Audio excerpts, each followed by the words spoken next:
नमस्कार साथियों। तो रीति रिवाज के टॉपिक को हम लोग कंटिन्यू करेंगे। इस भाग में हम लोग जो भी प्रथाएं रीति रिवाज है उसको कवर करते हुए फिर एक और नए टॉपिक की ओर आगे बढ़ेंगे। शाम को 8 बजे आप सभी लोगों को तैयार रहना है आज की लाइव क्लास के लिए। कम ही लेते हैं अभी कुछ टाइम के लिए, लेकिन आपको लोगों को एक्टिव रहना है। तो चलिए बिना समय खराब किए रीति रिवाज और प्रथाओं के टॉपिक को आगे बढ़ाते हैं और बात करते हैं अब कुछ 16 संस्कारों के बारे में। हम लोगों ने विवाह से संबंधित रस्मों को देखा है, मृत्यु से संबंधित जो प्रथाएं थी वो देख ली। अब बात करेंगे 16 संस्कार, जिसमें गर्भाधान की बात करते हैं। यह हिंदुओं का प्रथम संस्कार है जो बच्चों को गर्भ में आने पर किया जाता है, गर्भाधान। फिर बात आ जाती है पुष्वन। क्या होता है? गर्भ धारण के तीसरे और चौथे महीने में पुत्र प्राप्ति की कामना के लिए किया जाता है पुष्वन। देखो कितनी मान्यताएं बना रखी है धर्म में, पुत्र प्राप्ति के लिए किया जाता है। फिर देखो सामंतोनयन के रूप में, तो छठवें और सातवें महीने में गर्भवती स्त्री अमंगलकारी शक्तियों से बचाने के लिए सामंतोनयन किया जाता है। देखो ये चीजें अपन के समाज से जुड़ी हुई हैं तो पढ़ना है। जात कर्म क्या होता है कि बच्चे के जन्म लेते ही यह संस्कार किया जाता है। इसमें नवजात को घर के किसी पुरुष या महिला सदस्यों के द्वारा पेय पदार्थ या घूंटी पिलाई जाती है, जिसे जात कर्म के रूप में जाना जाता है। एग्जाम में सीधा जात कर्म से तात्पर्य पूछ सकता है। फिर नामकरण पूछे तो जन्म के 10वें 11वें दिन मुहूर्त के अनुसार पंडित के द्वारा बच्चे का नामकरण, हुर्ज पूजना जिसे आप लोग देसी भाषा में कहते हो। निष्क्रमण क्या होता है? जन्म के 2-3 महीने बाद शिशु को पहली बार घर से बाहर निकाला जाता है। बालक को सूर्य और चंद्रमा के दर्शन करवाए जाते हैं। इसे जलवा पूजन या कुआ पूजन के नाम से जानते हैं, निष्क्रमण। सीधे पॉइंट है साथियों, आराम से इसको रीड करो। एक से दो बार शांति से पढ़ोगे तो दिमाग में फिट बैठ जाएगा। फिर पूछे अन्नप्राशन क्या होता है? जन्म के 5 या 6 महीने बाद शिशु को पहली बार अन्न खिलाया जाता है। जनरली क्या होता है, 6 महीने में माँ का दूध पिलाने की सजेशन की जाती है साइंस के हिसाब से भी, और इन जनरली उसके बाद क्या है उनको अदर चीजें खिलाने का प्रोसेस होता है। चूड़ा क्रम या जडूला क्या होता है? तो शिशु को 2 या 3 वर्ष का होने पर अपने किसी कुल देवी देवता के स्थान पर बच्चे का पहली बार क्या कहते हैं, मुंडन मोड़ा किया जाता है देवी देवताओं पर। कर्ण वेद पूछे तो बच्चे के 5 से 6 साल होने पर उनके कान बीड़ दे, जिसे बोले कान बीनना जिसे आप लोग कहते हैं। विद्यारंभ पूछे तो बच्चे के 5 से 6 वर्ष होने पर उसे पहली बार विद्यालय प्रारंभ करवाया जाता है, जो कि प्रथाओं के हिसाब से 5-6 वर्ष है। बाकी जनरली 3-4 वर्ष में बच्चे को आजकल विद्यालय में एडमिशन करवा दिया जाता है। लेकिन कुछ है आज भी दिख जाते हैं कुछ एग्जाम्पल जो 5 से 6 वर्ष के आयु काल में बच्चे को क्या है पहली बार विद्या अध्ययन के लिए मतलब स्कूल में एडमिशन करवाया जाता है, लेकिन उससे पहले आजकल करवा दिया जाता है। उपनयन पूछे तो इसमें यज्ञोपतित और जनेऊ संस्कार भी दिए जाते हैं। ब्राह्मण वर्ग 8 वर्ष, क्षत्रिय 11 वर्ष और वैश्य इसे 12 वर्ष की आयु में संपन्न करते हैं।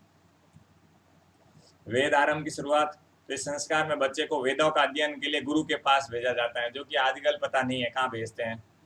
केशांत पूछा जाए तो यौवन अवस्था में पहली बार मूंछ और दाढ़ी के बाल काटे जाते हैं, केशांत कहा जाता है।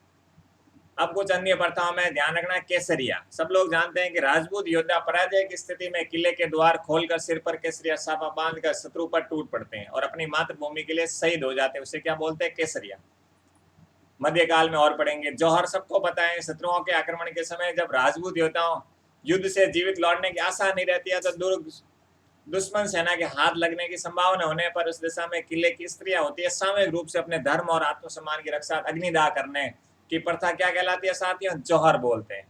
और रणथंबोर किले में 1301 में जल जौहर भी हुआ था, ये भी ध्यान रखना है। अग्नि के रूप में भी होता है और जल के रूप में भी होता है, जिसमें अपने आप की एक तरीके से धर्म और आत्मसम्मान की रक्षा के लिए मृत्यु का रूप धारण कर लेते हैं। साका सबको पता है, जब राजपूत योद्धा केसरिया करते हैं तो राजपूत वीरांगना जौहर व्रत करती है, उसे साका कहते हैं। सती प्रथा स्कूल टाइम से पढ़ते आ रहे हैं। महिलाओं के द्वारा अपनी पति की मृत्यु पर शव के साथ चिता में जीवित अवस्था में अपने आप को जला देना, मृत्यु का वर्ण कर लेना, ये क्या कहलाता है? सती होना है। और इसे समरण या सगमन या अनुआरोहण शब्द के लिए भी सती प्रथा के लिए आज के समय में ये प्रतिबंधित है, ये ध्यान रखना है, कानूनी गैर कानूनी है। अनुमरण क्या होता है? पति कि कहीं अन्यत्र स्थान पर मृत्यु होने पर वहीं उसका अंतिम संस्कार कर दिया जाने पर उसकी किसी चिन्ह निशानी के साथ उसकी विधवा पत्नी के द्वारा चितारोहण करना अनुमरण कहते हैं। जैसे ऐसी सतियों को महासती भी कहा जाता है। मतलब सिंपल सा ध्यान रखना। कई कबार क्या होता है कि पति की मृत्यु जैसे अपन जोधपुर के में है और हो सकता है जैसलमेर में हुई है, तो उसका एक निशानी के रूप में इस प्रतीक की मृत्यु, मान लो इनके यहाँ स्थान पर मृत्यु निशानी होगा और यहीं पर हो सकता है दाह संस्कार भी हुआ होगा, या कुछ उनकी बॉडी में कुछ विशेष स्थान, तो उनकी एक निशानी के रूप में उसको लाकर उसकी जो भी विधवा पत्नी है उसके साथ वो क्या कर लेते हैं, चितारोहण की जाती है। मतलब मुख्य चिता का भाग तो यहाँ होता है, बॉडी तो यहाँ रहती है, लेकिन उसकी एक निशानी के साथ उसको क्या, वो भी क्या हो जाती है, सती हो जाती है, जिसे महासती के रूप में जाना जाता है। ये ध्यान रखना। एक माँ सती भी होती है साथियों, अपने मृत पुत्र के साथ सती होने वाली माता है माँ। देखो अब ये आप लोगों को बहुत कम सुनने में आता है, ये भी सती है, लेकिन क्या है, पुत्र के साथ माता का क्या होता है, सती हो जाना। ये भी चीजें हमारे समाज में रही हैं। आज के समय में तो मजाक ये सोचते हैं, लेकिन एक्चुअल में पुराने समय में स्थितियां बहुत ही अलग रही थी।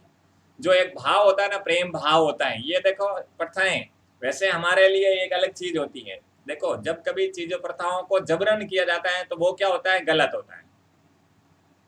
लेकिन एक पुराने समय में प्रेम भाव था, जिसकी वजह से ये चीजें आप लोग आज के समाज में कहीं ना कहीं उसके एग्जाम्पल देखते हो कि भाई नहीं तो क्या होता है, आज के समय में ज्यादा से ज्यादा क्या होता है, किसी भी की मृत्यु होने पर 10-20 दिन बाद में परिवारजन भी भूल जाते हैं, तो ये चीजें अलग होती हैं। लेकिन हमें एज एग्जाम्पल आप लोगों को पढ़ना है। सती प्रथा पर सर्वप्रथम रोक लगाने का आदेश किसने दिया, मुस्लिम शासक था मोहम्मद तुगलक ने क्या हुआ, सती प्रथा को बैन कर दिया मध्यकालीन के दौरान।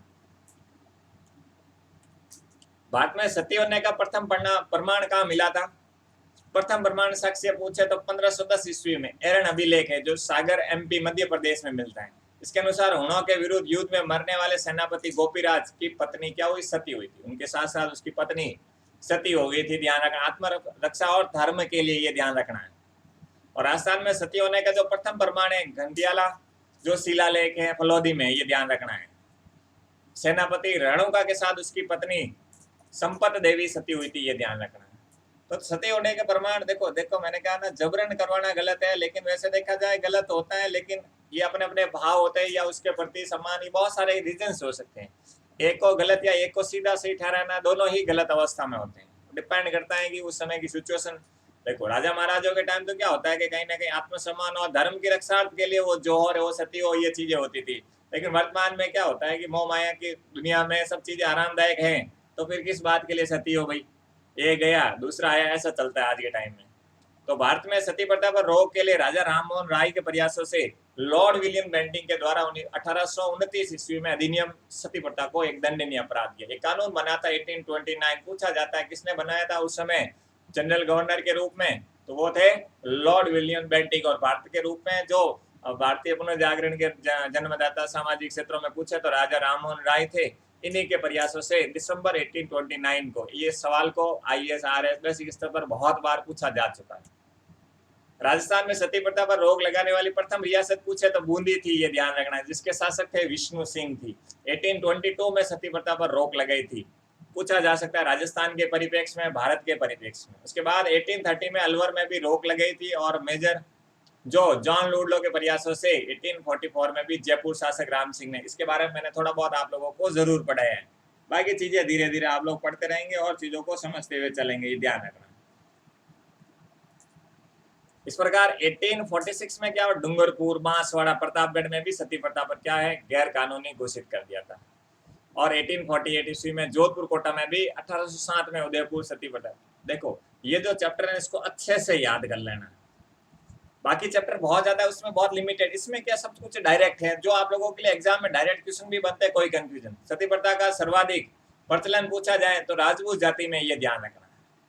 बाकी जातियों में इतना नहीं है जितना राजपूत जाति में सती प्रथा का प्रचलन था, ये ध्यान रखना, है नहीं था। रूप कंवर सती एक प्रकरण हुआ था साथियों 4 दिसंबर 1887 में। स्थान नीम का थाना जिले में, जिला है या क्या है वापिस सीकर कर देना। नीम का थाना, स्थान सीकर, देवराला गांव। रूपकत नामक महिला सती हुई थी और पति का नाम मान सिंह था, और राजस्थान की अंतिम सती माना जाता है। एक सती प्रथा का एक अंतिम, आज के समय मैंने कहा ना कुछ नहीं है, वे इंतजार कुछ मत करो।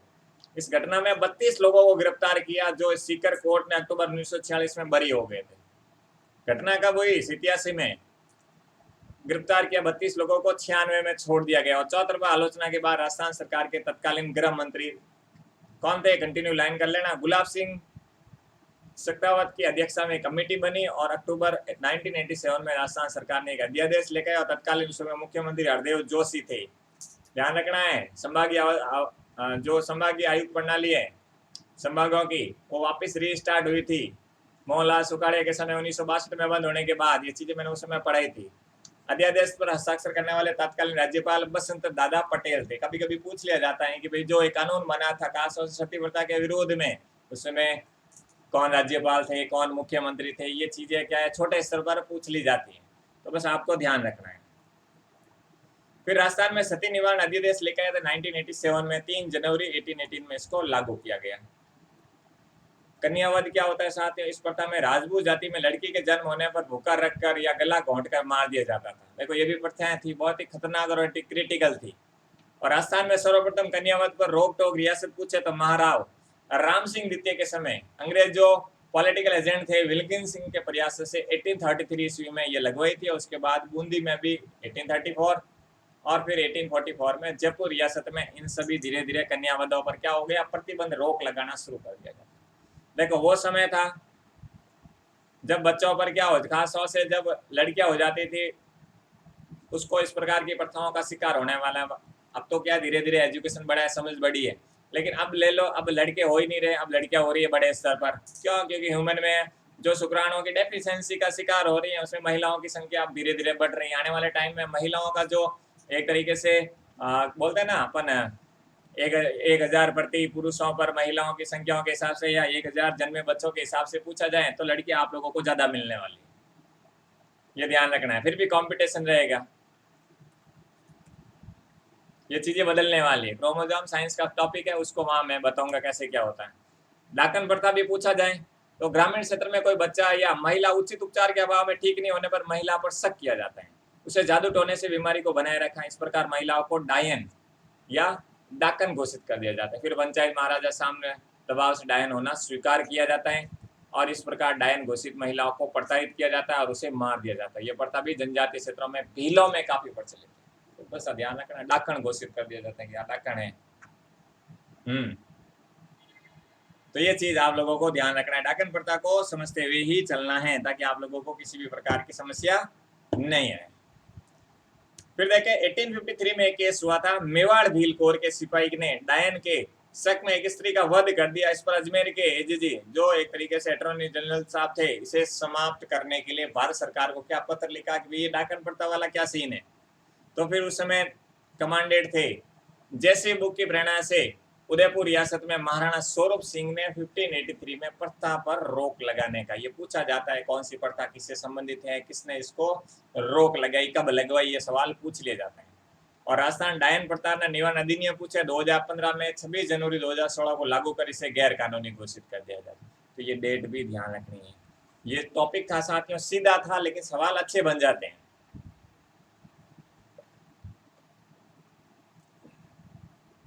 डावरिया प्रथा तो रियासती काल में राजा राममोहन, राजा महाराजा और जागीरदार अपनी लड़की की शादी में दहेज के साथ कुछ कुंवारी कन्याएं भी देते थे, जिसे डावरी या डावरिया कहते हैं, जो जनना महलों में सेविकाओं का जीवन व्यतीत करते थे। समझे हो ना, महिलाओं को देना, कुंवारी कन्याओं को भी क्या करते, दहेज में भी लड़कियों को देना, ये चीजें चलती थी, जिसे डावरिया या डावरी या डाबरिया प्रथा के रूप में जाना जाता है। नाता प्रथा क्या होता है कि नाता एक प्रकार का पुनर्विवाह है। इस प्रथा में पत्नी अपने पूर्व पति को छोड़कर किसी दूसरे पुरुष को अपना पति बना लेती है। यह प्रथा ग्रामीण क्षेत्रों में, जनजातीय क्षेत्रों में काफी प्रचलित है, छोड़ के दूसरा पति बना लेती है। देखो सब कुछ था, पहले भी था, आज भी है, लेकिन अब अलग नाम दे दी। झगड़ा क्या होता है, किसी स्त्री के दूसरे पति के द्वारा पूर्व पति को दी जाने वाली राशि क्या होती है, झगड़ा राशि। चौरी प्रथा क्या होती है, खेराड़ से टोंक शाहपुरा में प्रचलित प्रथा में लड़की के परिवार वाले लड़के के घर वाले को दहेज एक नकदी राशि देते थे और चारी की इस राशि के लालच में लड़के वाले लड़की के व्यवहारिक जीवन को ज्यादा नहीं चलने देते और फिर चारी लेकर दूसरी जगह लड़की को भेज देते थे। देखो ये लालच भी चलता था, जानबूझ के एक रिश्ता खराब करवाने के लिए चारी प्रथा चलती थी। कमजोर और पिछड़े वर्गों में ये काफी ज्यादा प्रचलित थी। पैसों के लालच में ये चीजें जानबूझ के होती थी, एक जगह छोड़ के दूसरी जगह जाने के लिए। टोंक और शाहपुरा भीलवाड़ा का जो क्षेत्र है, आप लोग कह सकते हैं कि वहां पर प्रचलित थी। शांतारा सलेखना सबको पता है कि जैन धर्म में क्या इस प्रकार में अन्न जल को त्याग कर संभावना से सोचा से मोक्ष प्राप्ति के लिए वो क्या करते हैं, शांतारा जैन धर्म के जो लोग थे रहे शांतारा या सलेखना जब धारण कर लेते हैं तो वो क्या करते हैं, अन्न और जल त्याग कर लेते हैं, फिर अंत में उनकी मृत्यु हो जाती है, मतलब मृत्यु के नजदीक टाइम में आप ऐसे कह सकते हैं। फिर चंद्रगुप्त मौर्य ने श्रवण मेला गेला में संतारा धारण किया, तो ये कहानी हम लोग पढ़ते हुए आ रहे थे टाइम से। कोथला क्या है, बेटी का पिता अपने रिश्तेदारों को बुलाकर बेटी और जवाई को कपड़े आभूषण आदि थाली में रख देता है और जापे के बाद लड़की अपने ससुराल जाती है, और उस समय भी पति और अन्य घर वालों के लिए कपड़े की रस्म कोथला कहलाती है, ये ध्यान है। तो रस्में हैं साथियों, रस्में रिवाज हैं, बंधन, ये सारे हमारे सांस्कृतिक धरोहर का हिस्सा है, और कहीं ना कहीं इसको दापा, यह प्रथा जनजातियों में प्रचलित है। पुरुषों के द्वारा भगाकर लाई गई युवती के पिता को वधु मूल्य दापा चुकाकर विवाह कर लेते हैं, और ये प्रथा ग्रासियों में काफी, ग्रास्य जो जनजाति है वहां पर प्रचलित है, मतलब भगाकर छोरी लेके आते हैं और जिसकी छोरी होती है उसको पैसा दे देते हैं तो मामला सेट हो जाता है, कुछ ऐसा ही चलता है। लेकिन आजकल कुछ अलग ही चलता है। त्याग प्रथा, राजपूत परिवारों में विवाह के समय चारण भाट ढोली आदि डरता पूर्वक मुंह मांगी दान दक्षिणा की मांग करते, जिससे त्याग, या इस प्रथा को त्याग प्रथा कहते हैं। पोल पात बारट के नाम से भी इसको जाना जाता है। ठीक है,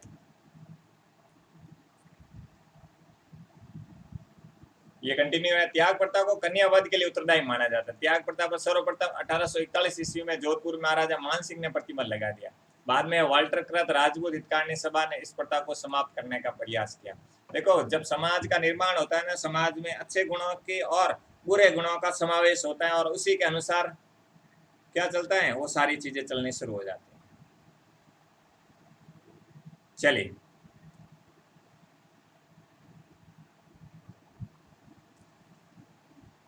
दहेज प्रथा, सबको पता है कि पुत्री के विवाह पर पिता द्वारा दिया जाना धन संपत्ति नकदी दहेज कहलाता है। भारत सरकार ने दहेज प्रतिषेध अधिनियम 1961 में जो जुलाई 1961 से लागू कर इसे गैर कानूनी घोषित कर दिया गया। लेकिन वर्तमान समय को देखते हुए साथियों, इसको गैर कानूनी मेरे हिसाब से नहीं घोषित करना चाहिए। क्यों? क्योंकि आज के समय में ऐसा हो गया कि भाई लड़के वालों के द्वारा भी आजकल बहुत सारी डिमांडें रख दी जाती हैं। अच्छा फैमिली, अच्छा बैकग्राउंड के चक्कर में उनकी डिमांडें बहुत हैवी होती हैं। इसलिए आज के समय में अगर कोई ऐसी चीजें कर रहा है, दहेज ले रहा है, तो गलत नहीं होता है। सबके अपने अपने विचार हो सकता है, क्योंकि लड़के के घर वाले भी, लड़कियां भी आजकल बहुत ज्यादा डिमांड करती हैं। सबकी बात नहीं कर रहे हैं, बट ज्यादातर केस में क्या होता है, डिमांड करते हैं कि भाई ये वाला ऐसा चाहिए, वैसा चाहिए, फंदे लटकने चाहिए। उससे क्या होता है कि समाज पर कहीं ना कहीं नेगेटिव इम्पैक्ट पड़ना शुरू हो चुका है। तो सबके अपने अपने विचार होते हैं। बाकी आज के समय में अगर कोई ले रहा है ना धाप के, तो क्योंकि लेना भी चाहिए। क्यों? क्योंकि उस स्थितियों में अगर ऐसी कोई डिमांडिंग है, ये आज के हिसाब से आपको टर्म्स ऑफ कंडीशन के हिसाब से चलना है। अगर लगे कि सामने वाला ऐसी चीजें हरकतों वाला है, तो फिर आप लोग भी अपनी हरकत दिखाओ दहेज प्रथा के नाम से। बाकी एज ए शिक्षक यही कहूंगा कि भाई इन सब चीजों को नियंत्रण करना जरूरी भी है, ताकि दोनों चीजें संतुलित हो। क्योंकि किसी भी साइड से अगर पैसा आ रहा है, तो वो आपके कहीं ना कहीं व्यवहारिक गुणों पर इम्पैक्ट डालेगा, आपकी जो शादीशुदा लाइफ है उस पर असर डालेगा। क्यों? आपके विचार और संगति तो वही रहने वाली है ना। शादी तो एक बार होगी, लेकिन जिंदगी भर साथ रहना है। अगर उस मानसिकता के साथ आपको रहना है कि भाई चीजें पैसे और धन दौलत के विचारों के हिसाब से आप लोग एक दूसरे के साथ जुड़े हो, तब आप सर्वाइव नहीं कर पाओगे। जैसे आजकल के आप लोगों को बहुत सारे एग्जाम्पल्स मिल जाएंगे। आपको जितना सिंपल लाइफ इजी रहोगे, आप खुद से मेहनत करके कमाई ना, चाहिए दहेज प्रथा को इग्नोर करो और सामने वाले खुद से मेहनत करो और आगे बढ़ो। बस इससे बढ़िया कोई तरीका नहीं होता है। मानव व्यापार पूछे तो महिला और कन्याओं को खरीदने का कार्य मानव व्यापार कहलाता है।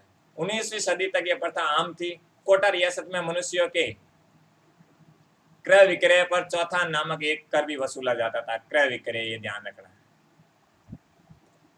ये जो है राजपूत समाज में अपनी पुत्री के विवाह पर दहेज के साथ देने के लड़के लड़कियां खरीदने का प्रचलन था। देखो कि अपने जो समाज में आज के समय में जो भी एक्टिविटीज होती हैं, उसका जिम्मेदार क्या होता है, हमारा समाज खुद है।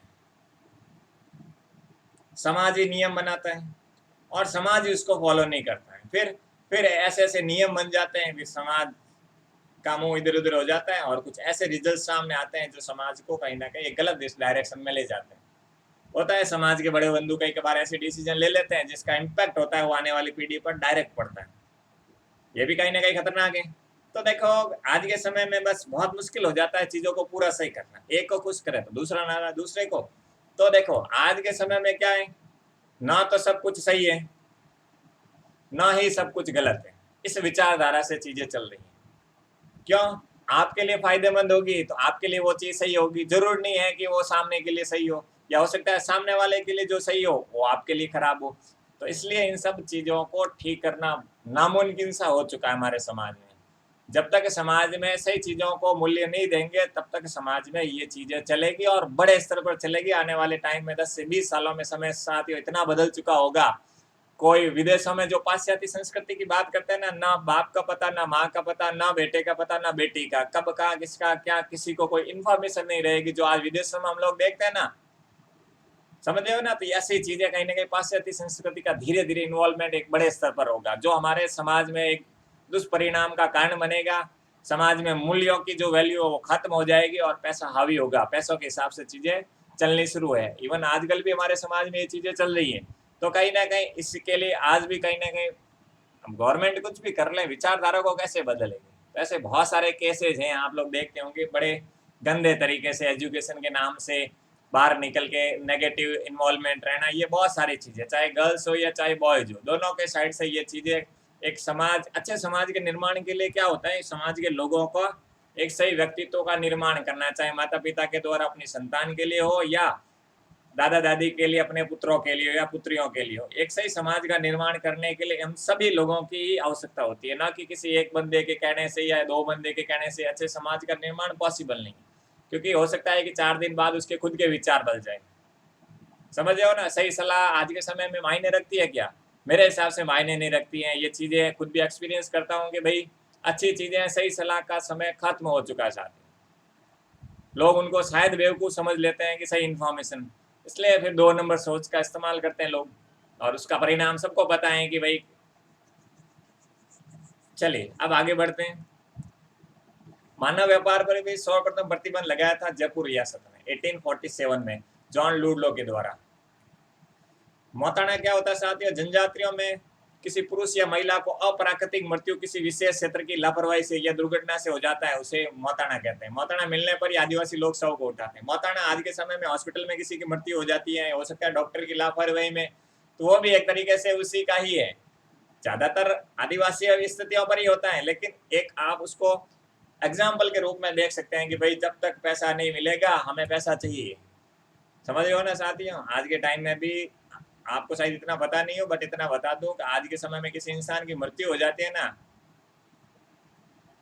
देखो कुछ चीजें जानबूझकर भी हो जाती है और कुछ चीजें अनजाने में भी हो जाते हैं। तो लोग पैसों पर इतना टारगेट करके बैठ जाते हैं कि बस हमें ये चाहिए, हमें वो, इतनी खतरनाक डिमांड रखते हैं। समाज के विकास के लिए कोई ऐसी डिमांड विशेष नहीं होती है, लेकिन उसे पैसा चाहिए।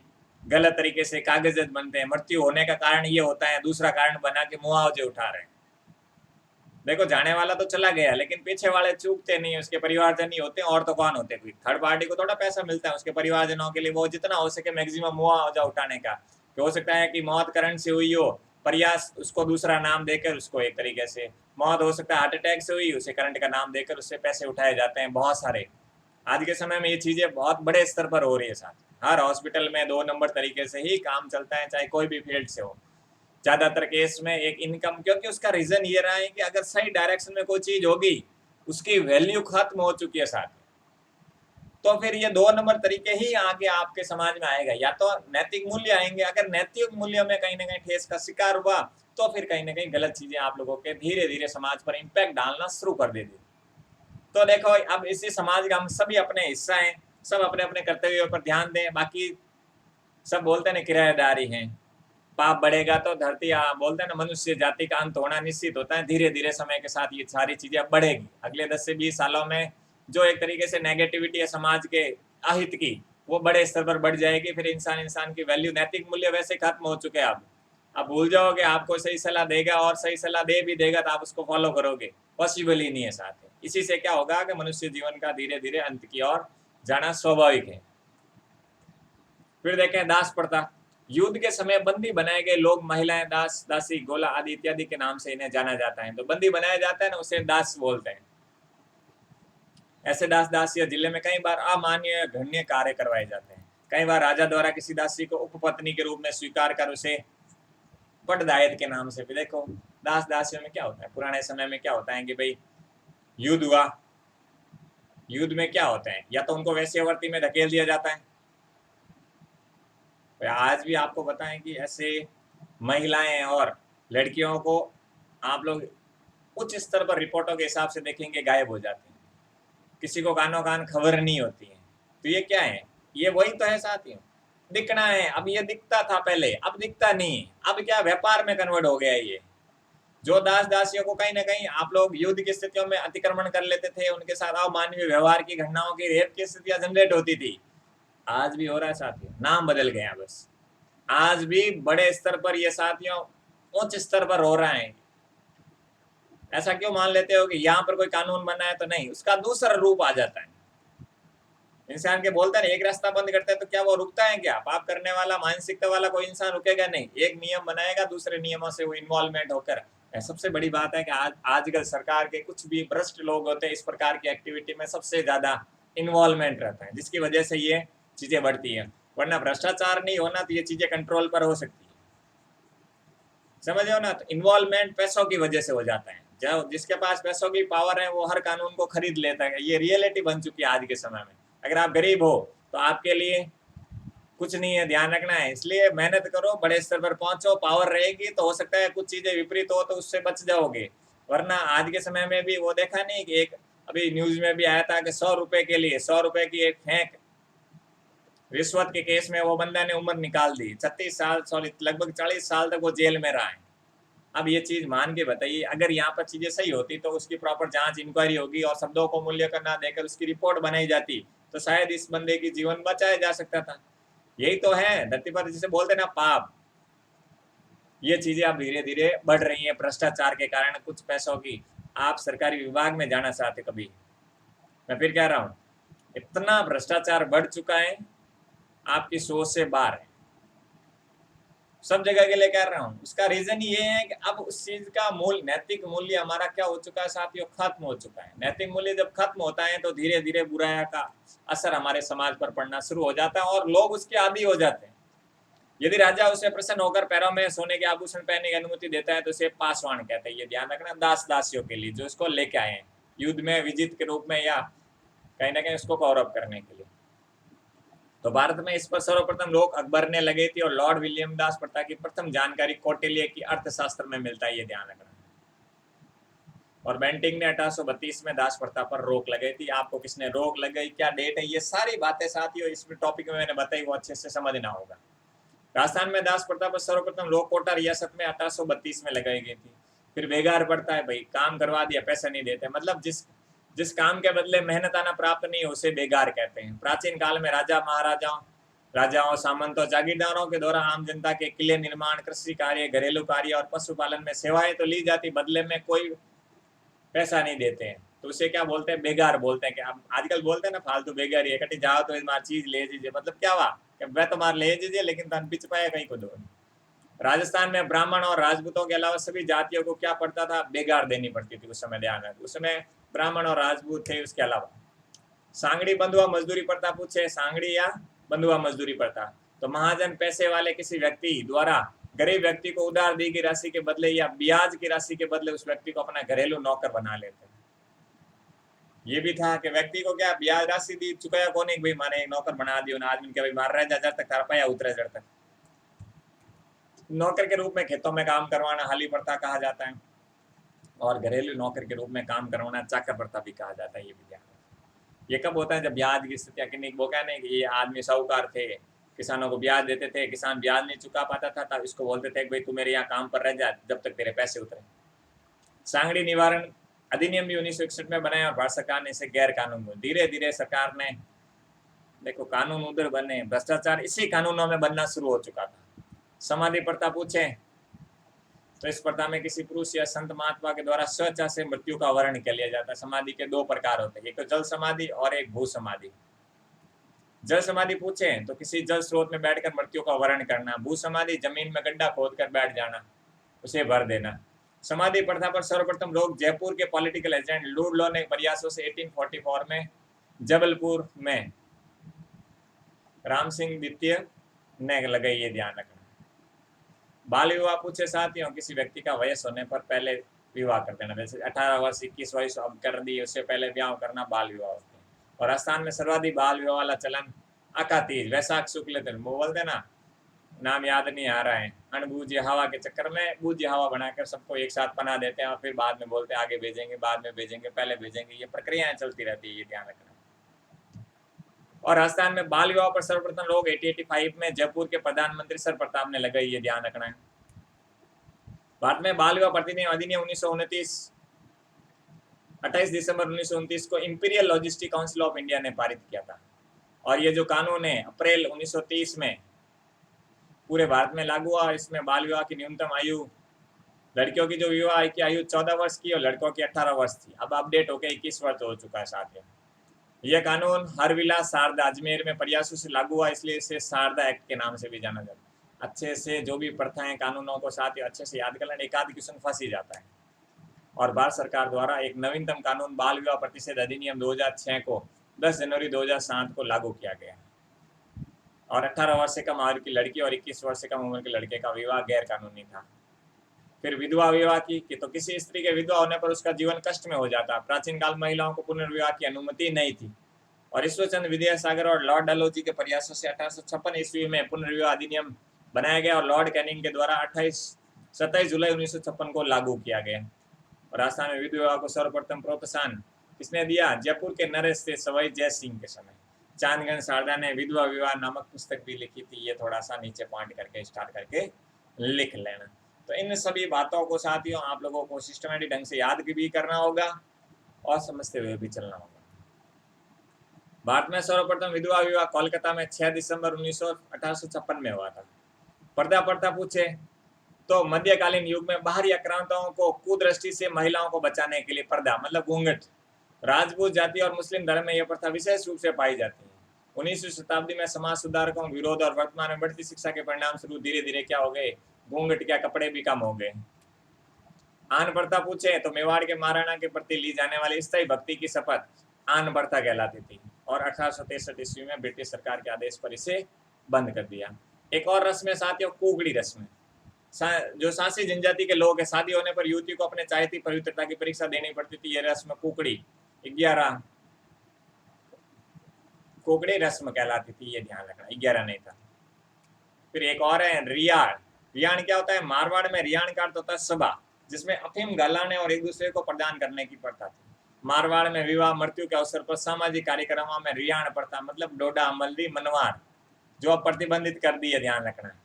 और गांव बारण रसोई, तो वर्षा ऋतु में इंद्र देवता को प्रसन्न करने के लिए किसान लोग गांव के बाहर रसोई बनाकर इंद्र देवता की पूजा करते थे ताकि क्या हो, ज्यादा से ज्यादा वर्षा का कारण बने। मतलब वर्षा अगर नहीं आ रही है तो इस प्रकार की चीजें भी प्रथाएं थी, लागू थी।